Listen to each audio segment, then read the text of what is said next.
Muy buenas noches para todos. Bienvenidos una vez más a nuestra acostumbrada cita de los jueves.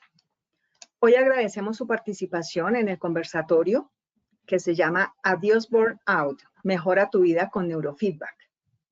Como presentador nos acompaña desde Buenos Aires, Argentina, Diego Pimentel, licenciado en psicología, cuenta con más de 20 años de experiencia, la cual incluye hipnosis clínica, terapéutica, programación neurolingüística, realidad virtual y estudios dentro de la escuela sistemática y cognitiva.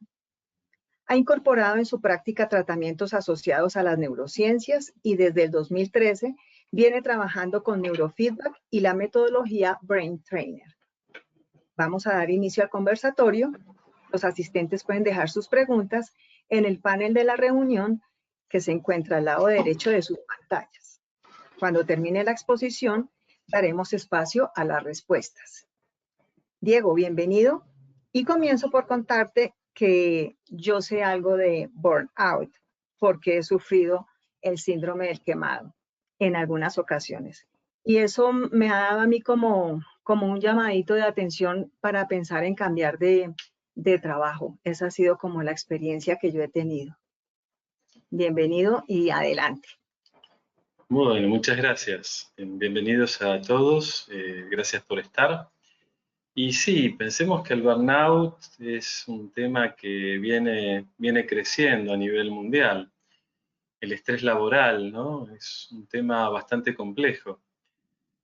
Yo diría que, no sé si uno de los males del último siglo, ¿no? Pero bueno, hoy quería presentarles, no vamos a hablar tan profundo del burnout porque el tiempo siempre es corto. Entonces vamos a hablar un poco del burnout y presentar un caso con el que estuve trabajando con neurofeedback para que vean lo beneficioso que puede ser, cómo una persona puede retomar su camino, ¿no? Volver a vivir dentro de cierta normalidad y hasta en un estado mejor. Porque muchas veces después de un tratamiento, o sea, por lo menos cuando se hacen con neurofeedback, la idea es que las personas puedan estar en un estadio mejor en relación al momento en que empezaron la enfermedad. Para empezar, bueno, ¿qué es el estrés, no? El estrés proviene de la física y principalmente hace referencia a la presión que ejerce un cuerpo sobre otro, siendo aquel que más presión recibe el que puede destrozarse. O sea, fíjense cómo se toma de la física una definición para hablar en lo cotidiano, ya sea en la medicina o en la psicología, ¿no? Entonces es un tema muy importante, porque en este caso la persona es el objeto débil, a pesar de ser muy fuerte, ¿no? Pero esa posibilidad de romperse o destrozarse ya estaría ligada a enfermedades. En el caso del burnout, es un tipo de estrés laboral. Básicamente es la respuesta extrema a un estrés crónico que se origina en el contexto laboral. El estrés crónico es un estrés que dura por un tiempo, un periodo más bien prolongado. Entonces piensen que una persona que está sometida a determinados tipos de vivencia en lo cotidiano en el trabajo, con un estrés bastante elevado, puede llegar a un burnout. Con respecto a mi paciente, yo voy a ir intercalando un poquito, van a ir viendo el cambio de colores. Cuando vean blanco estoy hablando de mi paciente. En la primera consulta me cuenta, ¿no? Me dice, trabajo en un centro de salud.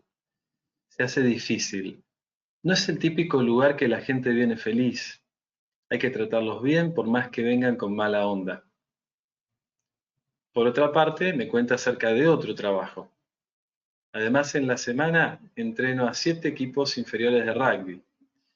Relacionarme con los padres, las presiones de los padres, el club con los dirigentes que no nos tratan, o sea, un club difícil, un club que no era muy motivador de los entrenadores, un club que podía prometer algo y después no cumplirlo. Y esta persona, además de entrenar 7 equipos inferiores de rugby en la semana, el sábado y el domingo tenía que dedicarlos a los partidos. Si pensamos las causas del burnout, fíjense que a nivel personal se habla de una personalidad de tipo A, que esa es la más propensa al burnout. Entonces la personalidad de tipo A, definida en 1957 por los norteamericanos Meyer Friedman y Ray Rosenman, es descrita con estas características: hiperactividad, capacidad de atender muchas ocupaciones al mismo tiempo, eficiencia, competitividad, impaciencia, personas que hablan y hacen todo muy rápido. Si yo tuviera que decir, eh, diría que mi paciente encajaba perfecto en esta descripción. A nivel profesional también hay algunas cuestiones que ayudan al burnout, ¿no? El tipo de trabajo. Si es trabajo interdisciplinario, puede ser más difícil que si no lo es. Estilos autoritarios en la gestión. También cuando se trabaja directamente con clientes o pacientes. Entonces, en muchos casos pueden ser médicos, enfermeras, consultores, trabajadores sociales, maestros, etc. O sea, ya vamos viendo que mi paciente encajaba perfecto en toda esta descripción. La naturaleza del trabajo. Dice, la relación de ayuda lleva a cultivar una visión negativa de la realidad, ¿no? Esto de estar ayudando a estas personas, o motivando, digamos que en algún momento también se iba cansando. Estaba el efecto esponja, el hecho de no saber descargarse de lo que el otro trae. Entonces, en algún momento la persona empieza a sentir que tiene poco o ningún control sobre su trabajo, empieza a sentir o a ver que el trabajo es más bien repetitivo, que no hay creatividad, con sensación de falta de aprecio o de reconocimiento por la labor que está haciendo. Cosa que, bueno, le sucedía porque podía tener el reconocimiento de los padres, podía tener el reconocimiento de los alumnos, pero a nivel directivo no lo tenía. Pero además les agrego un dato. Fíjense, el proceso para llegar al burnout. Imagínense, ¿no?, una persona que se siente Superman, ¿no?, con un entusiasmo idealista, se siente casi omnipotente. Empieza a ver que hay un desbalance entre la vida laboral y la vida personal, ¿no? Como que uno pone mucho en el trabajo y está desbalanceado porque la vida personal de a poquito es como que se puede estar ir perdiendo. Entonces la persona siente que puede todo, intenta hacer todo para todos, asume tareas y funciones que no corresponden, que no son para él. Entonces, fíjense, ¿no? Empieza diciendo soy súper, soy indispensable, y de sentirse Superman termina sintiéndose de repente tal vez como el Chapulín Colorado. Entonces comienza a aparecer el agotamiento físico, emocional o mental. Esto va teniendo consecuencias en la autoestima, pierde el interés en sus tareas, en las responsabilidades y puede llegar a estados depresivos. Digamos, este puede llegar, es mucho más profundo porque más adelante voy a nombrarles algunos síntomas que pueden ir apareciendo o enfermedades a partir del burnout. Hace un ratito les comentaba que había algo más y es esto que tenemos acá. Entonces, en esta primera consulta ya me empieza a decir, quiero renunciar, era mi pasión, hoy ya no quiero saber más nada. Nos hacen un try y ya me pongo pesimista, pienso que no lo podemos levantar. Me vi gritándole a un pibe chiquito, mal. No soporto el chat de los padres, el chat de WhatsApp, son 7 chats. Padres con problemas, invasión. Quisiera no atenderlo, pero no puedo frenar.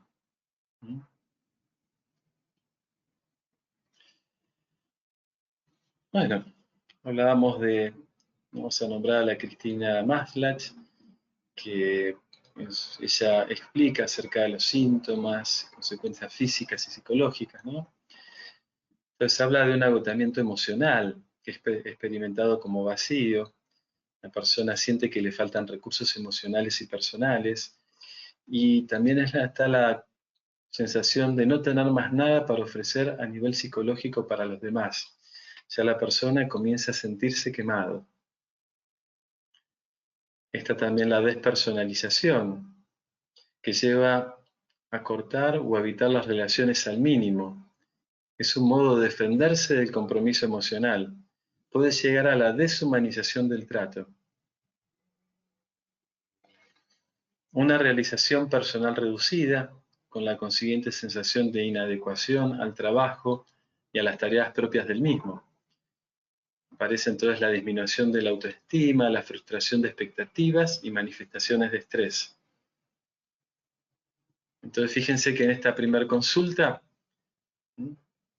vamos a empezar a ver en esta persona muchos de estos síntomas que vamos nombrando ahora, como ser ansiedad, muestra el desgano, el pesimismo, un estado depresivo, cuenta acerca de cierta disfunción sexual que estaba padeciendo, habla acerca de su irritabilidad, trastornos del sueño y del estrés que está padeciendo. Entonces, fíjense qué feo que es estar padeciendo el burnout. Puede ser que aparezca todo esto en una persona, puede ser que aparezcan menos síntomas, pero para cualquier persona que lo está padeciendo es mucho. Normalmente uno diría que es importante que uno mismo se vaya dando cuenta qué es lo que le está pasando. También es importante si uno tiene seres queridos que pueden pegar un tirón de orejas y avisarnos. Y también tener un jefe o algún compañero que si nos ve que algo nos está pasando nos pueda avisar, puede ser importante. Porque lo que pasa en el estrés muchas veces es lo que de algún modo cuentan acerca de cómo cocinan las ranas. Dicen que ponen las ranas en agua fresquita, pero la ponen en el horno, más bien en la hornalla, en el quemador. Y la rana está lo más bien, lo más vivaz, pero en la medida que el agua se va calentando, la rana se va apagando, hasta que finalmente es una rana que termina en el plato de una persona y pasó de un estado al otro prácticamente sin darse cuenta porque fue algo gradual. Entonces el estrés tiene un poco de esto. A veces en el estrés crónico uno es como que se adapta a una situación y la va sosteniendo, pero es importante poder bajarse de esa situación, correrse, darse cuenta. Pudimos hacer en esta persona entonces un escaneo cerebral donde obtuvimos un montón de información psicofisiológica. Todos estos son cuadros que vengo mostrando en otros conversatorios, pero específicamente los de esta persona se entiende que serían distintos a estos que están en pantalla, esto está a modo de muestra, pero lo más importante es qué información nos da, ¿no? Cómo, de algún modo, cuando yo le muestro al paciente el informe, el paciente se queda con la boca abierta porque no puede creer toda la información que recibe en tan poco tiempo de escaneo cerebral. Y es interesante porque a veces uno le dice al paciente, mirá, este sos vos. Vos ya sabés que tenés todo esto, así que esto no debería asombrarte. Lo importante ahora es todo lo que podemos hacer con esto, todo lo que tenemos que trabajar para que vos estés mejor. Entonces, con este escaneo cerebral tenemos un montón de información. Esa información se obtiene con un amplificador, que es esto que ven a la izquierda, que tiene la posibilidad de conectar distintos cables, que son electrodos que se van a ir conectando en el cuero cabelludo. Fíjense que en color celeste tenemos el área frontal, en color verde están los temporales, en color amarillo está la zona central y parietal, y en color más bien rosadito está el área occipital. Entonces, en ese escaneo vamos a ir viendo y tomando información de todo el cerebro. Vamos a ir viendo qué pasa con las frecuencias de tipo más bien lentas, medias y rápidas, o sea, las frecuencias de tipo delta, zeta, alfa, beta y gamma. Entonces, en este escaneo, no sé si habrán visto la película de Disney, En la película de Disney, los que van trabajando con el tablero están asociados más que nada a emociones y pueden ser positivas o negativas. Acá en el escaneo cerebral estamos viendo más que nada todo aquello que está funcionando mal, todo aquello que en la persona es como si estuviera tocando mucho esos botones. ¿Sí? Fíjense los síntomas que hablábamos de ansiedad, entonces es como si hubiera un personaje tocando el botón de ansiedad en muchas situaciones.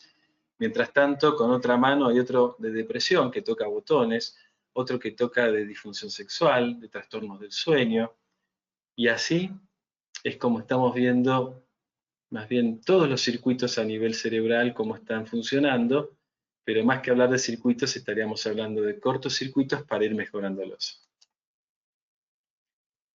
¿Qué es lo que vimos?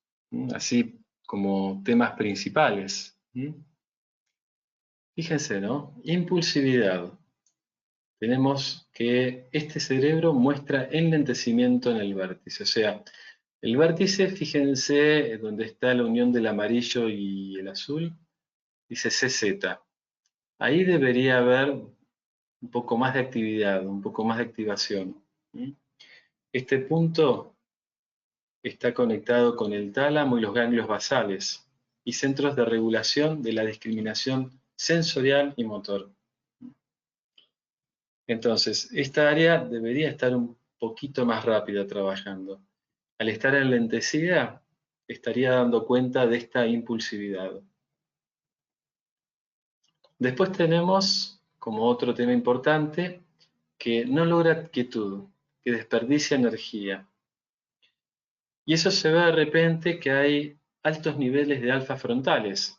O sea, imagínense el color azul de adelante de todo. Piensen que eso es área del lóbulo prefrontal. Y todo el área frontal es un área que tiene que estar más bien activa. Para que esté activa, estamos hablando de frecuencias un poco más rápidas. Beta es esa frecuencia más rápida que es necesaria en el área frontal. Y alfa debería estar en bajos niveles en el área frontal. Entonces, que haya altos niveles de alfa frontal está dando cuenta de este problema, de este no lograr quietud, desperdicio de energía. También que haya una conectividad deficiente entre los sitios de modo predeterminado en las frecuencias alfa, zeta y gamma es parte de este problema. Entonces, ¿qué es el red de modo predeterminado? Uno diría que es lo que el cerebro hace cuando no está haciendo nada. Tiene que ver con las conexiones entre el cíngulo anterior y posterior.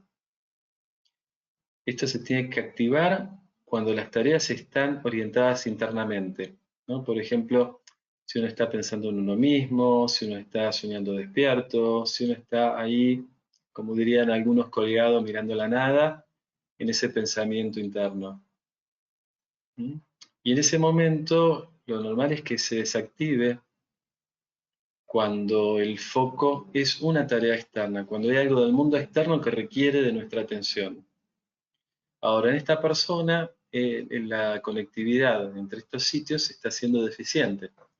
Entonces ahí se ve que hay dificultad para lograr quietud, se ve que puede haber fatiga y autoconciencia también limitada. También, para hablar de la ansiedad, podemos ver que hay algo que se llama cociente Z-beta. Y este cociente tiene que ver con unas frecuencias que son más bien lentas en relación a las frecuencias beta que son más bien rápidas. Y uno diría, ¿no? Para que esto sea bajo, significa que hay mucho beta en el cerebro. Y hay poco zeta. Esto debería tener un equilibrio para que no aparezcan estos síntomas. También habla acerca de un alta frecuencia pico de alfa. Entonces, ¿qué es lo que pasa? Si uno mirara el cerebro de esta persona, estamos viendo que dentro de lo que es la frecuencia alfa, que imagínense, ¿no? Una frecuencia no es un numerito solo. Una frecuencia va de un número a otro. Entonces, cuando estamos hablando de alfa, los picos de alfa están siendo elevados en muchas áreas del cerebro. O sea, en cada uno de estos puntos que ven en el dibujo que les mostraba anteriormente, estamos encontrando que el pico de alfa es alto. También vemos reversiones, como hablábamos antes. Tiene que haber más beta en áreas frontales y más alfa en áreas posteriores. Y tenemos reversiones de alfa y reversiones de beta, que están en este caso también dando cuenta de esta ansiedad. Cuando veamos también lo del cociente zeta beta bajo, también nos está dando cuenta del estrés. Y cuando hablamos acerca de cómo está la frecuencia pico de beta, también estamos viendo que está elevada. Entonces, la frecuencia pico de beta, tenemos que hay distintas bandas y la más alta no es funcional. Puede estar asociada a hipervigilancia, a miedos basados en traumas. Está asociada a cuestiones que no son positivas y en este caso estarían también dando cuenta de este estrés. Con respecto al estado depresivo, a la falta de energía, a nivel cerebral, si uno pensara acerca de la frecuencia pico general del cerebro, es más bien baja. ¿Qué es la frecuencia pico general?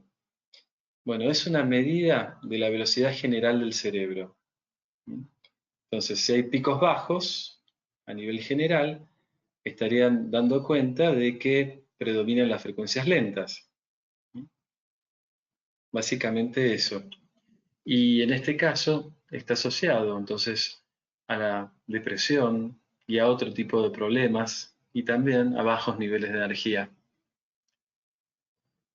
Volvemos a ver reversiones. También las reversiones influyen en este estado depresivo.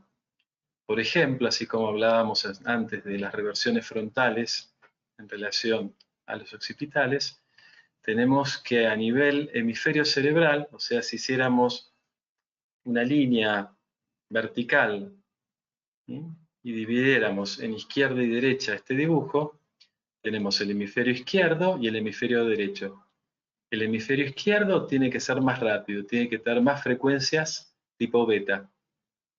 Y el hemisferio derecho tiene que ser un poco más lento, con más frecuencias de tipo alfa, ambos en comparación al opuesto, ¿no? Entonces, hay reversiones, como decíamos, el hemisferio izquierdo es más lento que el derecho. También hay, volviendo el hemisferio izquierdo tiene predominio de alfa.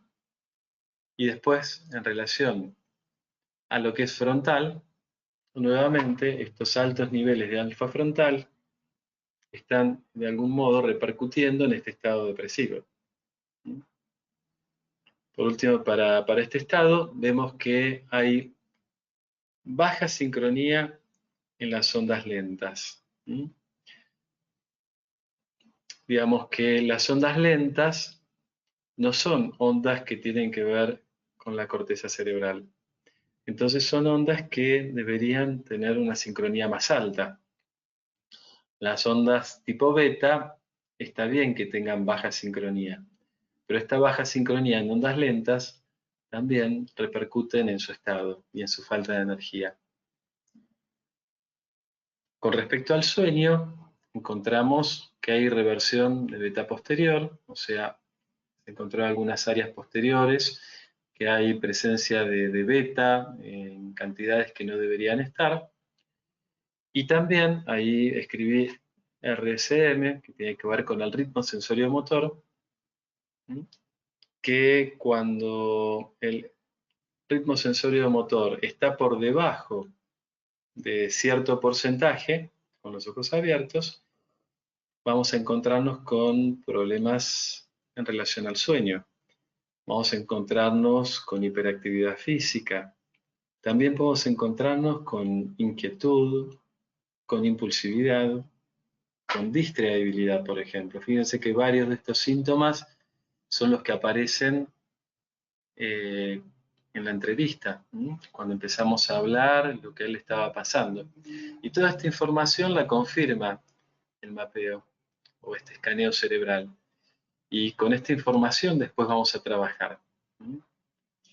¿Con qué vamos a trabajar? Bueno, dos cosas, psicoterapia y biofeedback dentro de lo que sería el neurofeedback, que es una modalidad de biofeedback. Pero fíjense qué importante es un proceso en el cual se puede trabajar desde interdisciplina, porque puede venir un paciente que esté medicado y quizá tengamos que estar en contacto con un psiquiatra, por ejemplo, para que el psiquiatra pueda ir graduando la medicación en función de los avances que puede ir teniendo el paciente. Pero bueno, cuando estamos trabajando de esta manera, les voy a explicar lo que es el biofeedback. Entonces, bio hace referencia a las señales que son producidas por el cuerpo humano. Entonces, el cuerpo humano tiene un montón de señales. Las señales se pueden llegar a captar y se pueden llegar a amplificar en un equipo externo. Entonces, feedback o retroalimentación apunta a la posibilidad de estar viendo esa información en un medio externo.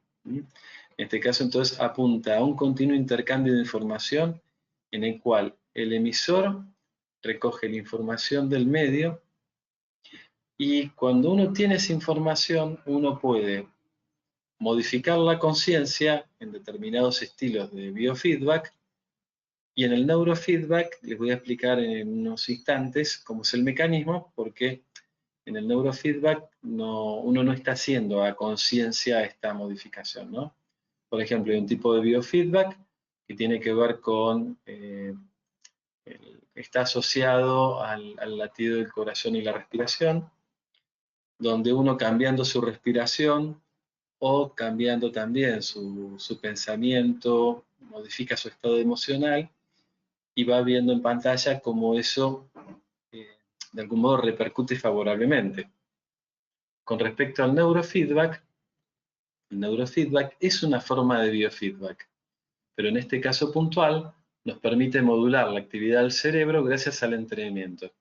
Entonces una persona va a entrenar utilizando un equipo, como el que les mostraba antes, que mide las frecuencias cerebrales y un elemento externo que da cuenta de la actividad cerebral. Entonces, por ejemplo, ahí tenemos una persona que tiene en la cabeza unos auriculares y abajo unas cintas con unas siglas que son similares al dibujo que veían anteriormente. Esto tiene que ver con el sistema 10-20 de colocación de los electrodos. Es un sistema utilizado en todo el mundo.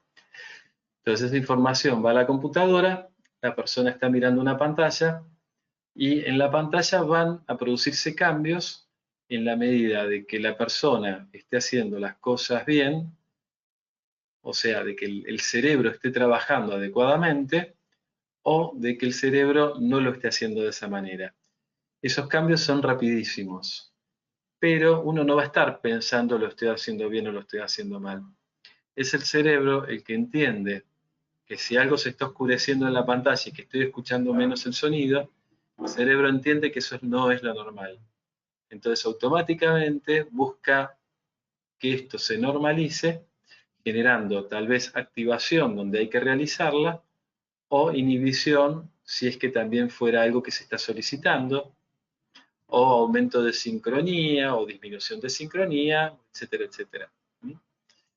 Entonces es importante en el neurofeedback tener en cuenta los conceptos de repetición, motivación y neuroplasticidad, porque son fundamentales para que el cerebro pueda ir modificándose, para que el cerebro pueda ir aprendiendo y para que esta persona pueda ir disminuyendo alguno o todos de sus síntomas. El entrenamiento cerebral con neurofeedback, entonces, si lo pensamos a nivel general, por ejemplo, ¿no? En un niño puede servir para habilitar funciones Digo en un niño porque habilitar una función significa que alguna función cerebral todavía no está ni siquiera en etapa de maduración como para que esa función esté activa. Entonces, en muchas situaciones se puede habilitar una función. Rehabilitación en todas las edades. Trabajo sobre síntomas también en todas las edades. Optimización cerebral, pensémoslo también en todas las edades. Entonces, el entrenamiento cerebral con neurofeedback no tiene edades prácticamente para ser utilizado. Días atrás en el grupo de Brain Trainer contaban el trabajo con niños de 3 y 4 años, por ejemplo. Pero bueno, también está el trabajo sobre personas de más de 80 años. Y es muy interesante porque no hay límites, pues estamos trabajando con personas, mejorando en lo que se pueda el cerebro, mejorando algunas funciones o disminuyendo los síntomas. Y a veces podemos encontrarnos, sí, con algunos límites, pero piensen que esos límites no nos van a frenar a que algunos síntomas en ese cerebro no puedan llegar a disminuir o mejorar. Entonces, con la información que obtenemos en el mapeo o en el escaneo cerebral, vamos a tener un montón de información de qué es lo que vamos a hacer con esta persona, qué tipo de protocolos vamos a utilizar y en qué áreas del cerebro vamos a ir colocando los electrodos. ¿Cómo funciona? Entonces les decía los conceptos importantes, por ejemplo el de condicionamiento operante, que es un método de aprendizaje que utiliza el refuerzo o el castigo. Esto se utiliza ¿para qué? Bueno, con el refuerzo para aumentar, para hacer que algo se repita positivamente. Y el castigo para disminuir, ¿no?, esa probabilidad de que esa conducta vuelva a ocurrir en el futuro. Entonces, con el refuerzo tratamos de que esa conducta se repita y con el castigo se buscaría que se evite.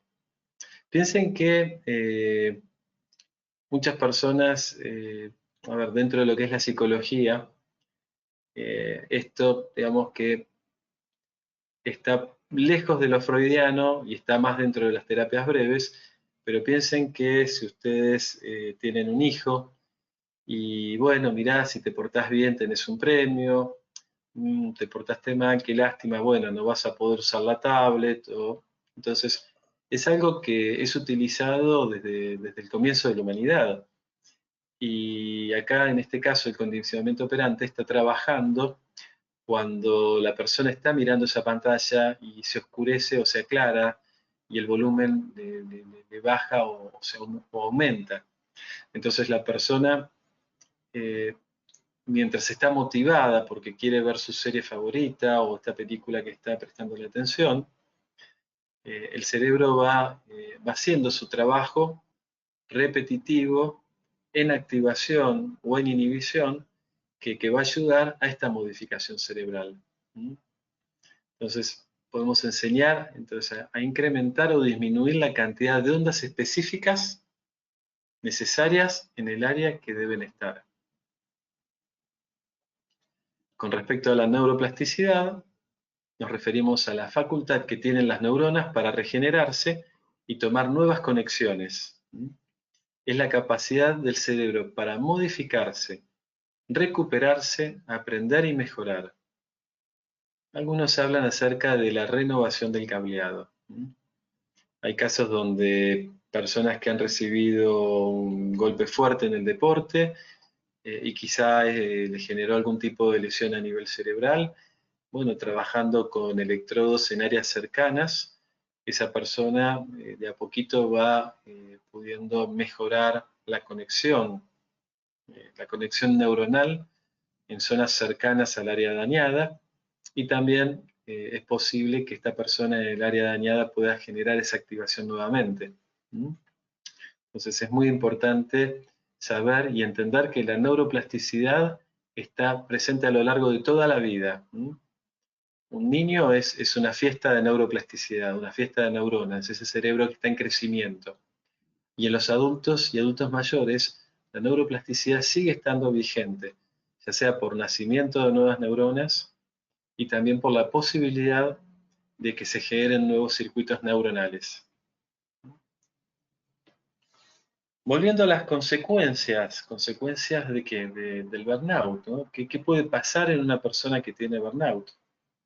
Una persona con burnout, ¿no? Está con un elevado estrés, puede llegar a tener fatiga, insomnio, un desbordamiento negativo en las relaciones personales o en la vida del hogar, puede padecer de ansiedad, depresión, puede caer en abuso de sustancias o alcohol, puede llegar a deterioro cardiovascular, puede tener un colesterol alto a pesar de una alimentación saludable, puede llegar a desencadenar enfermedades como la diabetes, puede llegar a generar un infarto cerebral, la obesidad, puede estar vulnerable a otras enfermedades.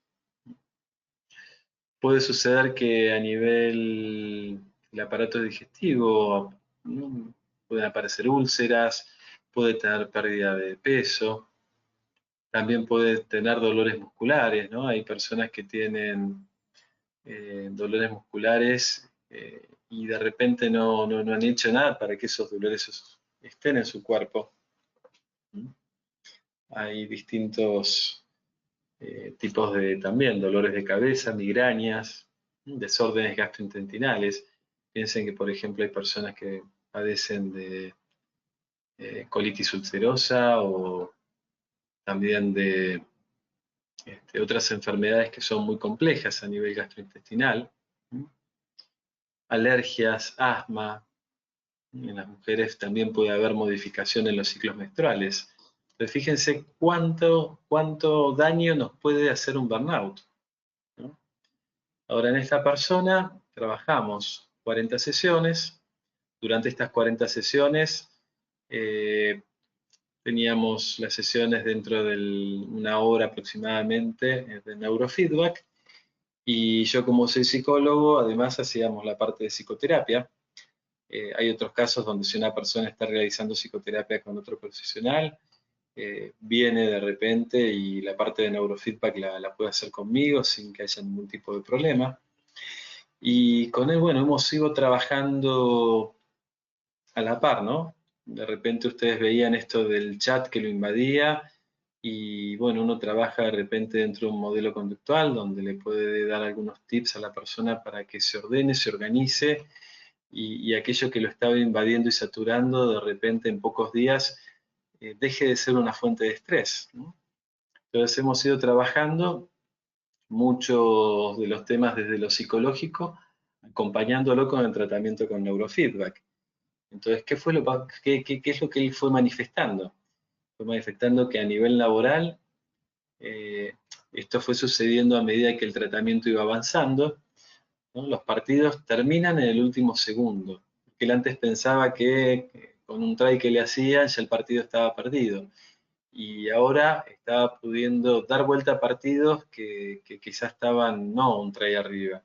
Quizá 3 tries arriba los podía dar vuelta o por lo menos podía pelearlos, cosa que en otros momentos ya era bajar los brazos y totalmente desmotivado, jamás iba a poder motivar a niños que estaban aprendiendo el deporte. Con respecto a las ganas de renunciar y alejarse del deporte, no renunció. Entonces dice, no renuncié, continúo en el rugby, volví a amarlo, pero sí quiero cambiar de club.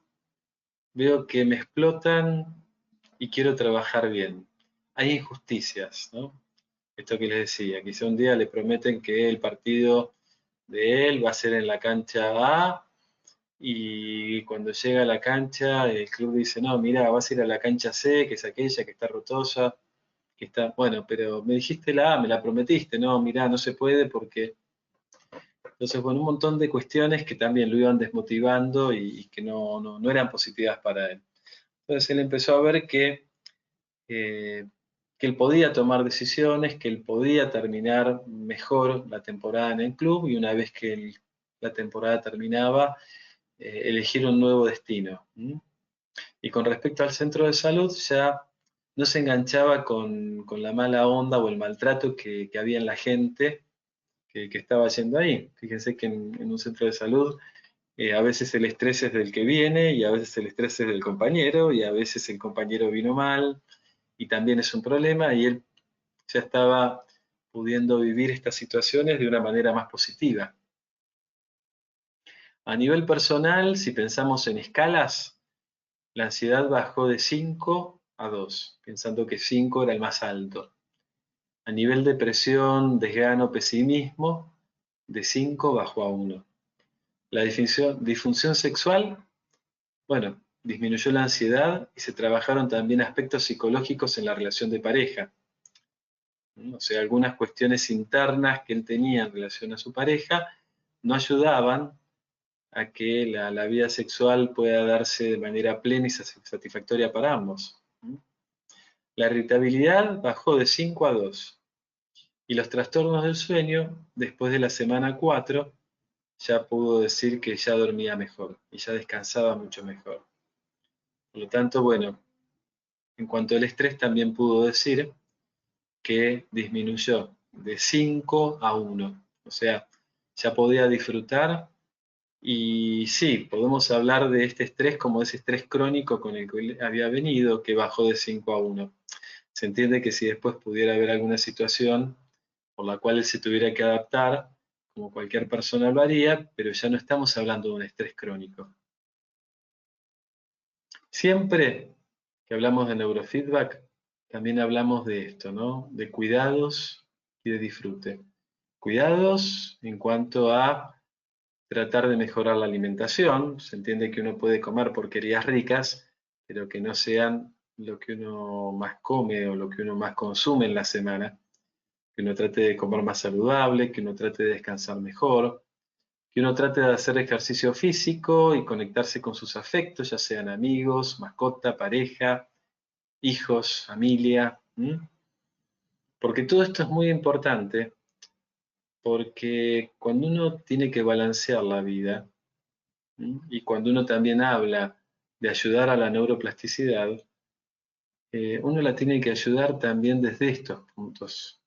Porque la vida no es solo el trabajo. Con el trabajo sí, se pagan cosas, se compran otras, nos permiten un montón de cosas lindas, pero lo más importante también después es darse tiempo para ese disfrute y además, si no cuidamos nuestro cuerpo, también estamos en algo complicado porque el cuerpo tiene sus límites. Fíjense que hablamos hace un ratito las consecuencias posibles dentro del burnout y algunas son reversibles, pero otras son muy difíciles de revertir y otras son irreversibles.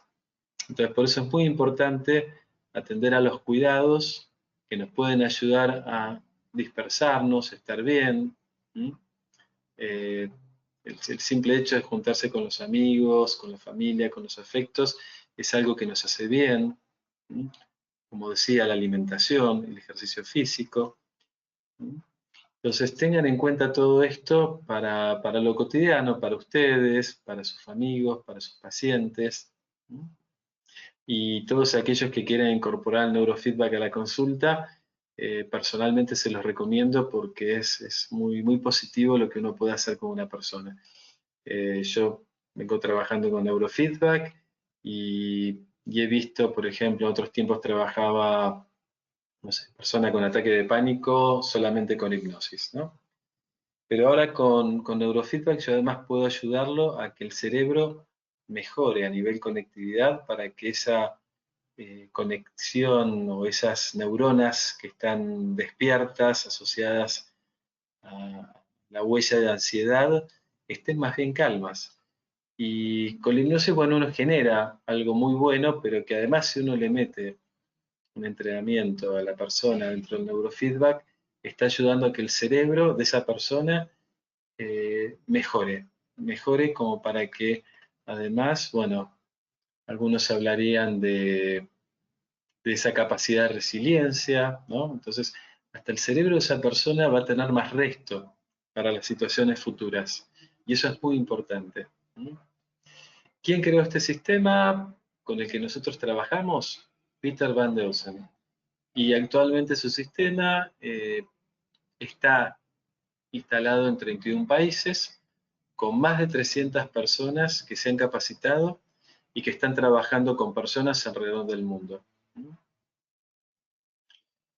Como suelo decir, y como lo dicen mis colegas, el neurofeedback es psicofisiología aplicada, es uno de los tratamientos de las neurociencias, utilizado en el mundo por profesionales de la salud y especialistas certificados. Acá tienen las páginas para aquellos que quieran consultar en Estados Unidos, Europa, África y Asia. Voy a ir abajo de todo en Argentina, en Brasil, en Sudamérica y en Centroamérica. ¿no? En Sudamérica y Centroamérica, protección.com, en Brasil, btibrasil.com.br, en Argentina está principalmente mi página y mi mail, pero también tenemos, bueno, yo estoy instalado en Buenos Aires y tenemos en Córdoba ya también 2 entrenadoras certificadas que las pueden consultar aquellos que vivan en aquella zona, ya sea para si tienen que trabajar con algún paciente, pueden compartirlo con ellas para la mejoría del mismo. O si quieren entrenar su cerebro, también lo pueden hacer. Entonces tenemos en Buenos Aires y en otras provincias del interior que nos vamos instalando. Quiero agradecerles nuevamente la presencia y sabiendo que sea algún tipo de pregunta que quieran realizar, tal vez tengamos algún que otro minuto para responderlas. Así que muchas gracias. Bueno, Diego, muchas gracias. Por ahora me gustaría que me dejaras ver el slide de tu inicio, que me pareció bien simpático ver a esa personita quemadita. Bueno, tengo una pregunta que nos han dejado en el chat. Dice, ¿Sí? ¿el estrés normal se puede confundir con el síndrome del burnout? ¿Tú qué dices? Lo que pasa es que el estrés, por un lado está el estrés. El estrés, para empezar, uno puede hablar de lo cotidiano, donde el estrés no es malo. ¿tá? O sea, por ejemplo, para que yo dé una presentación, tiene que haber una dosis mínima de estrés, por la cual yo me tengo que adaptar a una situación que no es lo mismo estar mirando la tele en mi casa, en mi cuarto, acostado en la cama, que estar acá hablando para ustedes. ¿no? Entonces esto implica un estrés saludable, que es un estrés adaptativo, como muchas situaciones del día. Ahora, cuando es disfuncional, es cuando nos exige mucho, porque esa gran exigencia nos puede agotar. ¿no? Entonces, imagínense que un estrés abrupto, algo fuerte, es como voy a algo extremo, ¿no? Imagínense un knockout en el box, ¿no? Un Tyson que pega en la mandíbula y noquea a alguien. O sea, hay situaciones en la vida que generan ese tipo de knockout en la persona, ese estrés tan fuerte, que además después lo dejan fuera de circulación, porque le puede traer una enfermedad simple por una baja de defensas, por ejemplo. Ahora, a menor dosis, está bien, una persona tiene que rendir un examen y estudia, da el examen, termina el examen y está agotado. Y necesita horas y horas y horas para volver a la normalidad. ¿no? Eso también es estrés. Entonces pensemos que en el estrés como una palabra madre, que uno la puede, si tuviéramos para enviar flechitas a los costados, vamos a ir poniendo como que hay distintas formas de estrés. El burnout también es estrés, o sea, imagínense a una persona idealista que entra en una empresa, ¿no? Y dice, ay, yo quiero cambiar esto porque esto lo veo que se puede modificar haciendo 2 cositas nada más. Y de repente tiene un jefe que le dice, ay, ¿vos quién te pensás que sos? No, no vengas con eso, ¿no? Lo que suele pasar en las organizaciones cuando viene alguien que quiere cambiar las cosas y se encuentra con resistencia. Probablemente esa persona que viene con idealista, entusiasta, etcétera, etcétera, si no tiene una persona que sea motivadora y que tome ese entusiasmo y lo catapulte a favor para que toda el área mejore, probablemente esa persona sea víctima de burnout en algún momento. Entonces esta persona viene a ver, a veces la metáfora, ¿no? Viene con una Ferrari y de repente se encuentra en una ruta donde no hay mucha posibilidad de sobrepaso porque es angosta, con que adelante viene un auto del 1930 a 20 kilómetros por hora y uno siente que tiene todo el potencial para pasarlo y seguir adelante, pero no puede. Está totalmente frenado, está totalmente trabado, ¿no? Entonces, por eso digo, hay muchas formas de estrés. El burnout es una de ellas, está ligado a lo laboral, pero es estrés, pero es laboral y tiene que ver con un estrés crónico, ¿no? Esta persona que viene con ese entusiasmo, que se va frustrando, que tal vez recibe, ¿no? Por ejemplo, este paciente hablábamos del chat de los padres que lo cansaba, de la desmotivación de los superiores de la institución o del club donde él estaba trabajando. Por otro lado, del otro trabajo, de la clínica, que todo era que tal persona viene, que está enferma, que sale mal, que es pobre nenito que vino y salió peor, y me mueven emociones, ¿no? Entonces fíjense cómo el estrés sería la palabra madre y después uno podría dividirlo en muchas formas de estrés. Hasta está la violencia laboral como otra forma de estrés, que no es un tema para hoy, pero que también daña a la persona y la puede llevar a consecuencias tan complejas como llegar a la posibilidad de un suicidio. Así que bueno, más o menos no sé si respondí. Sé que es muy amplio y da para mucho más, pero bueno, quería darles más o menos este pantallazo dentro del estrés, de las distintas posibilidades, ¿no? La diferencia que puede haber con el burnout como estrés crónico y específico de lo laboral. No Muy sé si hay bien. otra pregunta. Sí. Tengo otra pregunta, discúlpame. Es la última pregunta. ¿El síndrome del quemado puede dejar alguna secuela? Pensemos que sí, porque, por ejemplo, si una persona tiene producto del síndrome del burnout, algún desorden gastrointestinal, ¿no? Una cosa es que la persona tenga diarrea, una cosa es que pueda llegar a un colon irritable, o como dije antes, algún tipo de trastorno en el cual ya hay presencia de sangre. Piensen también la caída en las defensas que puede generar el estrés, ¿no? Si una persona por algún motivo, eh, no sé, algún problema de tipo oncológico, hablamos hace un rato también de accidente cerebrovascular, problema cardíaco. O sea, a caso extremo puede haber secuelas irreversibles, ¿no? Secuelas, ¿no? Enfermedades o patologías muy complejas. Y a otros niveles, bueno, ustedes vieron en este paciente que no había nada de eso. Ahora, si la persona no frena a tiempo, y probablemente desemboque en algo más negativo. O sea, lo importante por eso en esto es darse cuenta o que alguien nos pegue un codazo o el día que voy a visitar al médico porque tengo tal síntoma que por lo menos, bueno, si tengo un médico que es abierto y que me puede dar una alerta como para decir, mira, estaría bueno que veas porque me parece que lo que me estás contando da para que hagas un tratamiento con psicoterapia. Yo creo que es muy importante. Entonces es importante las personas que están alrededor nuestro si nos pueden dar un aviso. Es importante que uno esté atento a percibirse. El problema es que no sé, la población hoy como está, con tanta tecnología y tan enfocados en el mundo externo, ¿no? Quizá aquellas personas que están un poquito más cercanas al mundo de conectarse con el cuerpo y con la meditación o el deporte, tal vez para ellos sea un poquito más fácil darse cuenta de esto. Pero vuelvo a esto, ¿no? Les contaba este tema de la rana en el agua, y cuando se habla de estrés, normalmente la rana es uno y uno no se da cuenta de que el agua está cada vez más calentita.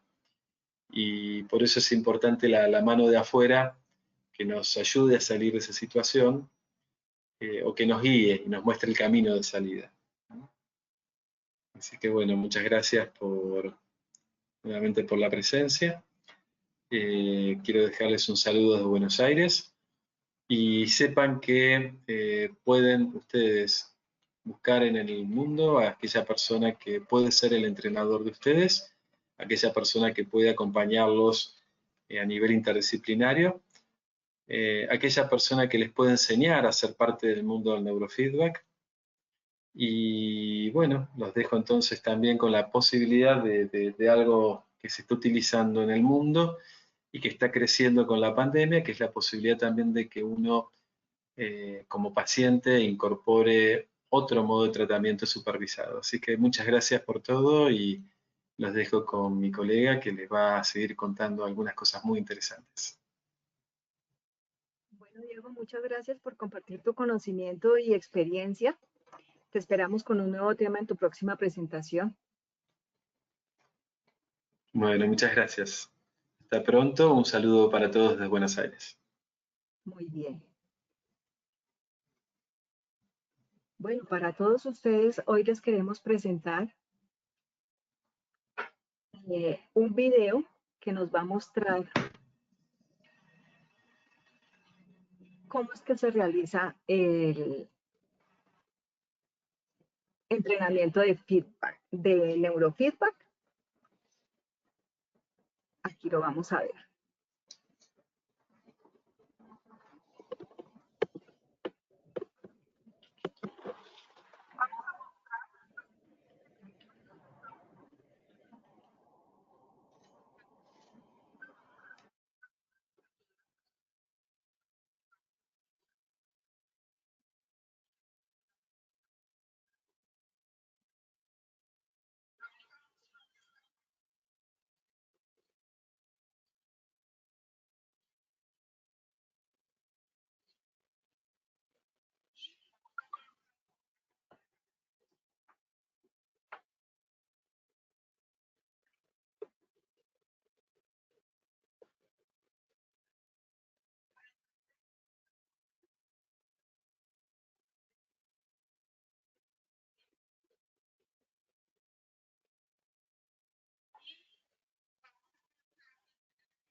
Bueno, ¿han visto ustedes entonces cómo es que se realiza el entrenamiento con nuestros equipos?